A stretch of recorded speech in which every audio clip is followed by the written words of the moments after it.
Hi mga ka-team, for today's mini vlog, ayan nga pagdating ko galing ng trabaho, pag uwi namin dito sa bahay, may mga kambing dito sa harap ng bahay namin. Naitali-tali sila dyan sa may mga bakal dyan sa harap. Kaya inalis ni Shero para pakawalan niyang mga yan. Siguro pinakawalan nila tapos nang pumunta dito sa harap ng bahay, naitali-tali sila sa mga bakal.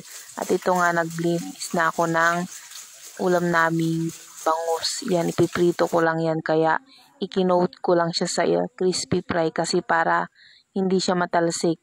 At mas maganda nga pag nakacoat siya sa crispy fry kasi nga hindi mo na kailangan lagyan ng asin.